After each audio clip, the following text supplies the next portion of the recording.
네, 우리 할렐루야 샬롬하고 인사합니다. 할렐루야 샬롬 샬롬 샬롬 샬롬 샬롬. 하나님 사랑합니다. 여러분 주 안에서 사랑합니다. 오늘 계시록 9장 말씀 중요한 구절들 잠깐 보고 넘어갑니다. 1절에 보니까 다섯째 천사가 나팔을 불매, 그래서 오늘 제목을 다섯째 천사가 나팔을 불매 이렇게 그냥 시작했습니다. 이스라엘 민족 가운데 인침을 받지 아니하는 자가 연교와 황축, 화학전이나 생물학전으로 인해서 5달 동안 전갈에 쏘이듯한 고통을 당하게 된다. 5절에 그렇게 나와 있죠. 그리고 그 9장 4절에 보면 땅의 풀이나 푸른 것이나 각종 수목은 해하지 말아라.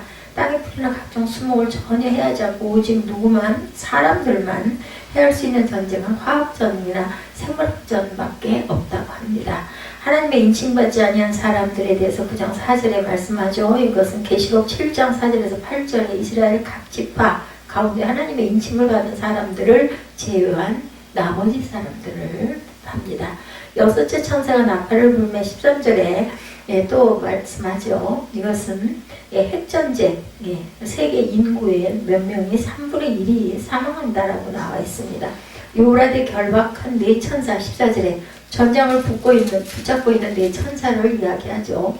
이들은 2억의 군대를 동원해서 그년 월 시에 이르러 세계 인구 3분의 1을 죽인다. 계시록 7장 1절에 보면 네 천사가 땅 네 모퉁이에 선 것을 보니 땅의 사방의 바람을 붙잡아 바람으로 하여금 땅이나 바다에나 각종 나무에 불지 못하게 하더라. 계시록 9장 15절에도 그들은 그년 월 시에 이르러 사람 3분의 1을 죽이기로 준비된 자들이더라 이렇게 증거합니다.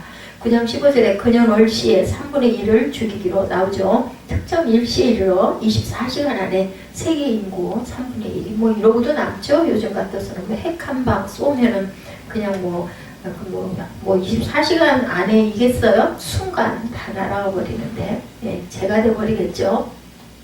18절에 새 재앙 곧 불과 연기와 유황에 대해서 말씀하죠. 24시간 안에 세계 인구 3분의 1을 단번에 죽일 수 있는 전쟁은 핵전쟁이죠. 그리고 새 재앙 곧 불과 연기와 유황은 핵이 투하되었을 때 발생하는 열 복사, 또한 후에 폭풍, 낙진을 표현한 것은 이게 이 성경이 기록된 게 핵이 있기 전에 기록한 거잖아요. 그런데 지금 이런 일들이 계시록에 기록되어 있다는 거예요. 기가 막힌 거죠. 남은 사람들은 손으로 행할 일을 회개하지 아니하더라. 20절에서 21절에 나오죠. 회개하지 않는 자들. 그건 계시록 22장 11절에 불의를 행하는 자는 그대로 불의를 행하고 더러운 자는 그대로 더럽고 의로운 자는 그대로 의를 행하고 거룩한 자는 그대로 거룩하게 하라 이렇게 말씀하고 있습니다. 그래서 중요한 구절들 한번 짚어봤습니다. 9장에는 계속되는 7 나팔 중에서 5째 나팔과 6째 나팔이 울린 후에 상황이 기록되어 있죠. 1절에서 말씀하시는 것처럼 6째 나팔이 울린 후에 불매, 5째 천사가 나팔을 불매 내가 보니 하늘에서 땅에 떨어진 별 하나가 있는데 그가 무저갱의 열쇠를 받았더라 이렇게 나타나고 있습니다. 5째 나팔 소리 떨어진 별이 무저경의 열쇠를 받았다. 5번째 천사가 나팔을 불 때 요한은 하늘에서 땅에 떨어진 별 하나를 보았다라는 거예요. 이 하늘에서 땅에 떨어진 별은 아마 타락한 천사를 가리키는 말인데 그는 무저갱의 열쇠를 받았다. 이것은 하나님께서 마귀를 이용하신다는 것을 보여주기도 합니다. 마귀는 이 세상에서 활동하긴 하지만 하나님이 허락하신 한도 내에서만 당연히 활동을 하겠죠. 그가 무저갱을 여니 그 구멍에는 큰 풀매의 연기 같은 것이 올라오고 해와 공기가 그 구멍의 연기로 인해 어두워졌다. 이렇게 2절에 표현되어 있습니다. 마귀는 어둠의 세력으로서 사람들의 눈을 어둡게 하고 빛과 지식을 제거하고 무지와 과오를 증진시키고 하나님으로부터 사람들을 멀리 떼어놓으려고 하죠. 이 세상 사람들은 어둠 속에 있다면 그들은 마귀를 따를 수밖에 당연히 없습니다. 그러나 광명한 세상에 하나님의 빛을 바라보는 성도들은 마귀를 따르지 않는 게 맞죠. 사단은 땅에서만 영향력을 행사하죠. 계시록 12장 9절에 큰 용이 내쫓기니 옛뱀 곧 마귀라고도 하고 사탄이라고도 하며 온 천하를 꿰는 자라 그가 땅으로 내쫓기니 그의 사자들도 그와 함께 내쫓겼다 이렇게 나타납니다. 무저갱은 지하 감옥을 얘기한다고 누가복음 8장 31절에 무적행으로 들어가라 하지 마시기를 간구하더니 이렇게 증가합니다. 황충이 땅 위로 올라간 땅의 권세를 가졌죠. 3절에 그렇게 나타나죠. 이후에 연기 가운데 황충이 땅 위로 올라왔다. 이렇게 증거되어 있습니다. 9장 2절에 보면 무적행을 여니 그 구멍에서 큰 화덕의 연기 같은 연기가 올라오며 해와 공기가 그 구멍의 연기로 말미암아 어두워지매 3절에 또 황충이 연기 가운데로부터 땅에 나오매 그들의 땅에 있는 정갈의 권세와 같은 권세를 받았더라. 그들에게 이르시되 땅의 풀이나 푸른 것이나 각종 수목은 해하지 말고 오직 이마에 하나님의 인침을 받지 아니한 사람들만 해하라 하더라. 인침을 받은 자는 구원받은 자들이죠. 이어 요한은 이 황충의 모양에 대해서 자세히 설명을 합니다. 황충은 그들을 죽이지는 않고 5달 동안 5절에 보면 뭐라고 말씀해요? 5절에 괴롭게만 하게 하시네. 그 괴롭게 하면 전갈이 사람을 쏠 때 괴롭게 하는 것처럼 그렇게 무섭게 괴로웠다라고 얘기하죠. 그 황충은 땅에 있는 전갈의 권세와 같은 권세를 받았고 식물을 해야 하는 것이 아니라 이마에 하나님의 입맞지 아니한 자를 해하라는 명령을 받습니다. 6절에 그날은 사람들이 죽기를 구하여도 죽음이 오히려 그들을 피해간다. 죽는 게 차라리 편하네요. 그죠? 아무것도 모르게 되기 때문에. 이어서 요한은 이 황충의 모양에 대해서 설명하는데 황충은 뭐라고 그래요? 7절에 보니까 읽어보실래요? 황충들의 모양은 전쟁을 위하여 준비한 말들 같고 그 머리에 금 같은 관 비슷한 걸 썼으며 그 얼굴은 사람의 얼굴 같다. 또 여자의 머리털과 같은 머리털이 있고 그 이는 사자의 이 같다. 8절에 그죠? 그리고 9절에는 철 호신경 같은 호신경이 있고 그 날개들의 소리는 병과 많은 말들이 전쟁터로 달려들어가는 소리 같고 또 정갈과 같은 꼬리와 쏘는 살이 있어 그 꼬리에는 5달 동안 사람들을 해하는 권세를 가졌더라. 이렇게 얘기합니다. 이것은 어떤 한 모양이라기보다는 환란을 가져온 사단의 세력들의 권세와 그런 모습에 대해서 밝혀주죠. 이들을 이끄는 임금은 11절에 무적행의 사자로 히브리음으로 아바돈, 헬라음으로 아블로온이다. 이렇게 증거되어 있습니다. 첫째 화는 지나갔으나 보라 아직도 그 후에 화가 둘 있어요. 그래서 세 화에 대한 이야기를 하고 있다는 거죠. 13절에 보면 6째 천사가 나팔을 불매 이제 5천세 나팔이 끝나죠. 그리고 6째 천사가 나팔을 불매 내가 들으니 하나님 앞 금지난 네 뿔에서 한 음성이 나서 나팔 가진 6째 천사에게 말하기를 큰 강 유브라데 결박한 네 천사를 놓아주라 한다. 이렇게 얘기하고 있습니다. 이 파괴자의 등장이 재앙의 끝이 아니라 다른 재앙들이 기다리고 있다. 요한은 지금 이렇게 증거하고 있죠. 파괴자로 사람들의 영혼과 육신을 파괴하는 일을 계속할 것이라는 거예요. 무적행은 빛이 없는 거대한 구멍을 이야기합니다. 그래서 뭐 블랙홀 이런 이야기도 있죠. 무적행의 사자가 권세가 있다고 하나 제한적이고 일종의 왕이지만 어둠의 권세만을 가지고 있는 하나님이 허락한 한도에서의 사단들이죠. 세상 피조물에 대한 결정권은 누구에게? 하나님께 있죠. 욥기 1장 12절에도 야훼께서 사탄에게 이르시되 내가 그의 소유물을 다 내 손에 맡기노라. 다만 그의 몸에는 내 손을 대지 말지니라. 사탄이 곧 야훼 앞에서 물러가니라. 누구의 명령을 받아요? 사탄도 하나님의 명령을 받습니다. 생명을 거둘 수 있는 분은 누구? 하나님뿐이다. 야고보서 4장 13절에서 15절에 증거합니다. 들으라 너희 중에 말하기를 오늘이나 내일이나 우리가 어떤 도시에 가서 거기서 1년을 머물며 장사하여 이익을 보리라 하는 자들아 내일 일을 너희가 알지 못하는도다. 너희 생명이 무엇이냐? 너희는 잠깐 보이다 없어지는 않겠니라. 너희가 도리어 말하기를 주의 뜻이면 우리가 살기도 하고 이것이나 저것을 하리라 하거늘 우리 것은 생각은 하지만 그것이 허락이 되든 안 되는 것은 그것은 하나님의 손안에 있습니다. 이 땅에 임하는 재앙은 육체에만 국한이 됩니다. 마태복음 10장 28절에 몸은 죽여도 영혼은 능히 죽이지 못하는 자들을 두려워하지 말고 오직 몸과 영혼을 능히 지옥에 멸하실 수 있느니 하나님을 두려워하라 이렇게 말씀합니다. 6번째 나팔에 대해서 13절에 나타나죠. 내가 들으니 하나님 앞 제단 네 뿔에서 한 음성이 나서 말하기를 그 음성은 14절에 나팔 가진 6째 천사의 큰 강 유브라데 결박한 네 천사를 놓아주라고 하죠. 15절에 그 네 천사들은 그 연월시에 사람 3분의 1을 죽이기로 예비한 자들이다. 이 살육의 시간에 대해서 확실한 개념을 알기는 어렵지만 재난이 시작하는 때부터 끝나는 시간까지 일정한 시간으로 정해져 있다는 것은 우리가 알 수가 있죠. 그렇지만 그 살육의 재앙은 사람 3분의 1이 죽는 엄청난 것이다. 그것도 하루에 그죠?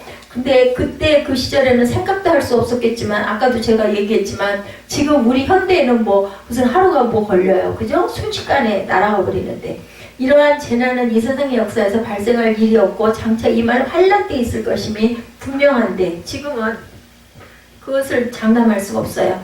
그 살육의 재앙은 큰 전쟁을 통해서 올 것이 분명하고 요한이 들은 마병대의 수는 16절에 2만만으로 이 숫자만을 보아도 아직 지구상에 발생한 전쟁에서 동원된 적이 없는 군대의 수를 얘기한다. 아까 1억이라고 얘기했어요. 1억. 그죠? 또한 마병대란 17절 이하에서 언급한 대로 불빛과 자줏빛과 유황빛 흉갑이 있고 17절 보면 말들의 머리는 사자머리 같고 그 입에서는 불과 연기와 유황이 나는 거다. 이 묘사는 가공할 무기와 방어수를 갖춘 완벽한 군대를 상징합니다. 그러한 군대가 2만만, 즉 보단 헤아릴 수도 없는 수다. 대단한 군대가 아닐 수 없다. 요한은 그 말들의 입에서 나오는 불과 연기와 유황으로 인해 사람 3분의 1을 죽일 것이다. 18절에 재난을 통해 사람이 죽죠. 계시록 16장 9절에 사람들이 크게 태움에 태워진지라 그 재앙들을 행하는 권세를 가지신 하나님의 이름을 비방하며 회개하지 아니하고 주께 영광을 돌리지 아니하더라. 죽지 않은 사람들은 회개치 않은 자들이라고 그러죠. 20절에 보면 20절 볼까요? 이 재앙에 죽지 않고 남은 사람들은 손으로 행할 일을 회개하지 아니하고 오히려 여러 귀신과 또는 보거나 듣거나 다니거나 하지 못하는 금은 돈과 목속의 우상에게 절하고 그 살인과 복술과 음행과 도둑질을 회개하지 아니하더라. 이렇게 말합니다. 그들은 그 손으로 행한 일을 회개하지 아니하고 여러 귀신들, 목속 우상들에게 절하고 살인과 복술과 음행과 도적질을 회개하지 않는다. 여기서 연로된 죄들은 하나님의 계명에 대한 위반을 뜻합니다. 10계명 중에 하나님에 대한 범죄, 그죠? 다른 신을 두지 말아라 하는 것을 어겼어요. 1계명에서 4계명, 그와 사람에 대한 범죄, 내 부모를 공경하라부터 시작하죠. 5절에서 10계명을 대표하는 것들입니다. 즉 귀신과 우상들에게 절하는 것은 하나님께 대한 범죄, 살인과 복술과 음행과 도적질은 사람에 대한 범죄를 뜻하죠. 따라서 이들은 그들의 죄로 인해서 멸망을 받을 수밖에 없다. 아직 남겨있는 재앙들이 그들의 죄에 대해서 반드시 보응하게 될 것이라는 것을 우리가 알 수가 있죠. 육체적 재앙으로는 사람이 근본적으로 절대로 변하지 않는다. 육체적인 재앙으로는 시편 115편 4절에서 7절에 증거합니다. 우상들은 은과 금이요 사람이 손으로 만든 것이라. 시편 115편 4절에서 7절을 볼까요? 그들의 우상들은 은과 금이요 사람이 손으로 만든 것이라. 5절에 입이 있어도 말하지 못하며 눈이 있어도 보지 못하며 귀가 있어도 듣지 못하며 코가 있어도 냄새 맡지 못하며 손이 있어도 만지지 못하며 발이 있어도 걷지 못하며 목구멍이 있어도 작은 소리조차 내지 못한다. 하나님의 말씀을 범하면 하나님과 사람에게 모두 죄를 짓는다. 마태복음 15장 19절에 마음에서 나오는 것은 악한 생각과 살인과 간음과 음란과 도둑질과 거짓 증언과 비방이니 이렇게 말씀합니다. 우상 숭배자들은 비도덕적인 죄에 빠지게 되죠. 로마서 1장 24절에 그러므로 하나님께서 그들을 마음의 정욕대로 더러움에 내버려 두사 그들의 몸을 서로 욕되게 하셨다라고 증거하죠.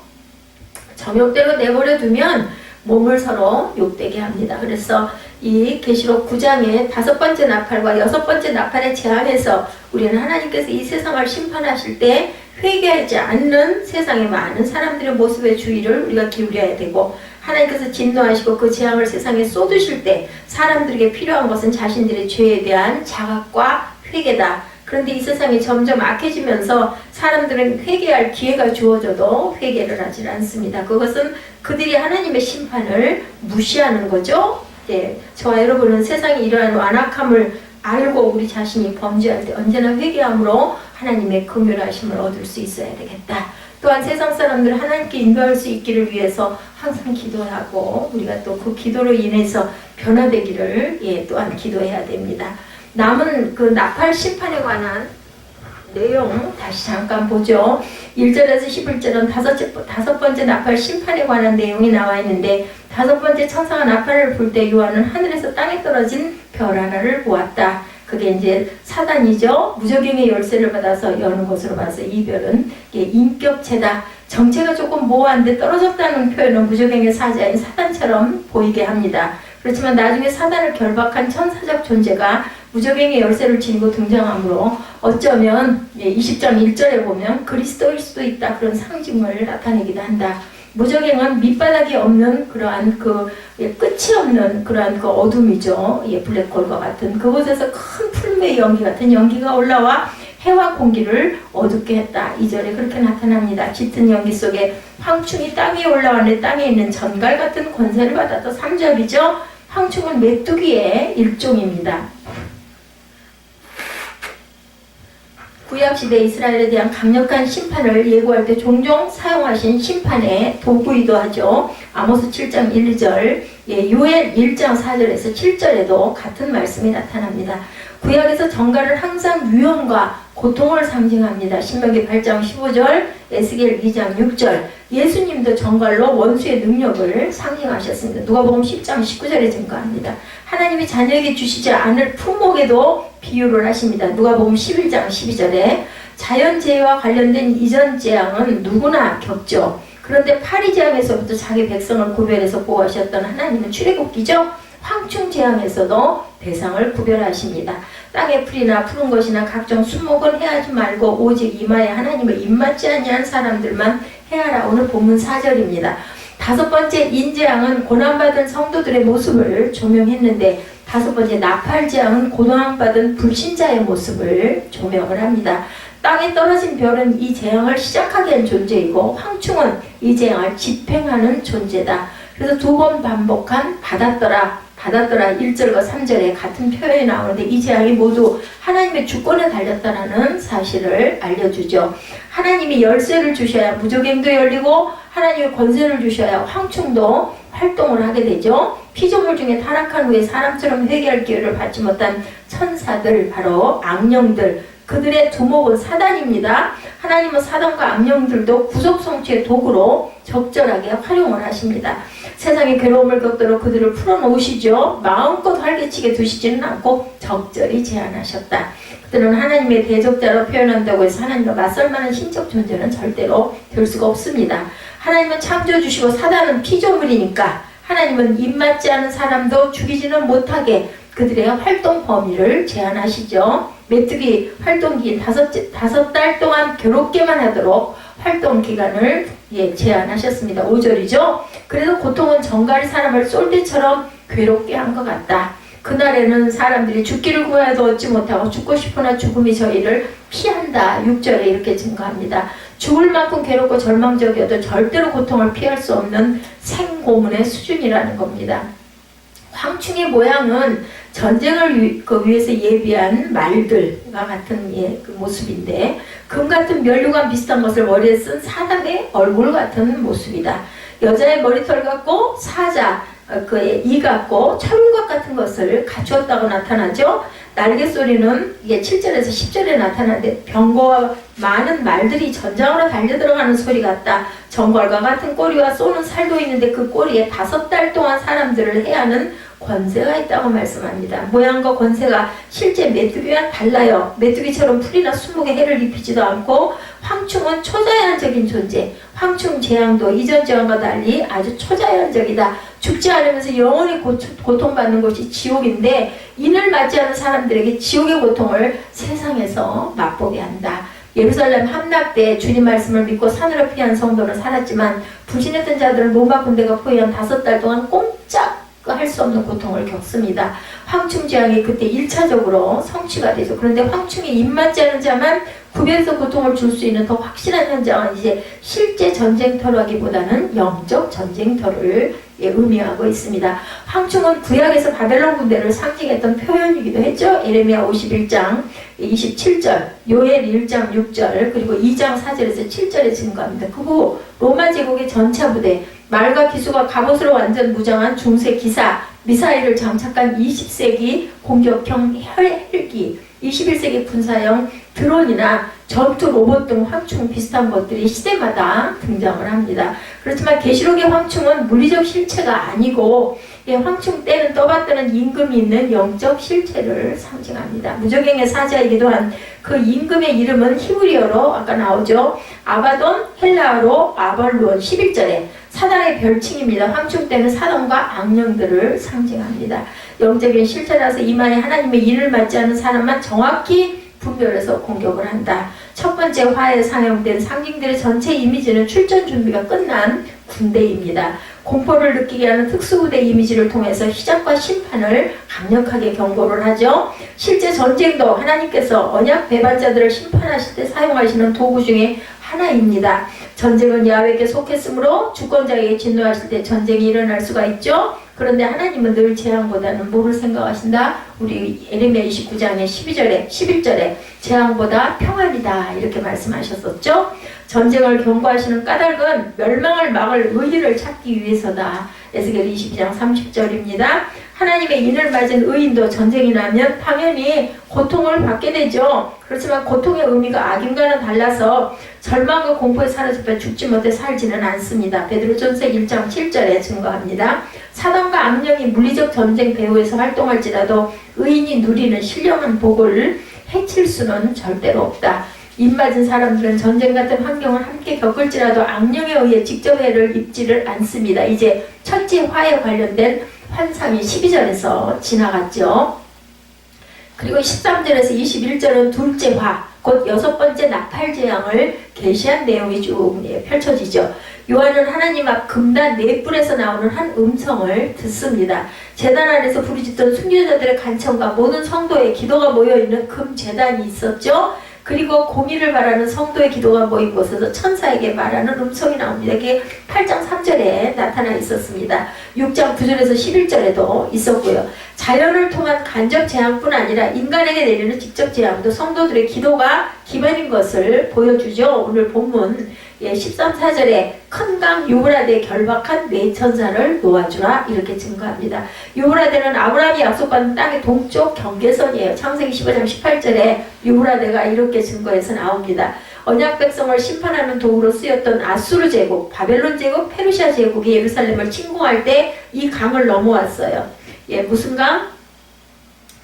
히브리 유브라데 강, 그죠? 하나님의 심판은 약속의 땅을 보호하시는 손을 거두는 형태로 나타납니다. 유브라데가 언약 백성의 거주지 경계를 상징한다면 여섯 번째 나팔 재앙은 언약 공동체인 교회를 보호하던 손길을 거두시는 의미로 해석이 됩니다. 언약의 배반자들은 교회의 그 회원이라도 보호받지를 절대 못합니다. 배반한 사람들. 풀려난 네 천사는 하나님께서 정하신 연월 일시에 사람 3분의 1을 죽이기로 예비된 존재다. 15절에 증거했죠. 죽이지는 않았던 황충 재앙보다 재앙이 더 심각합니다. 죽입니다. 이제는 네 천사가 이끄는 부대는 2만 명, 2억 명이나 된다.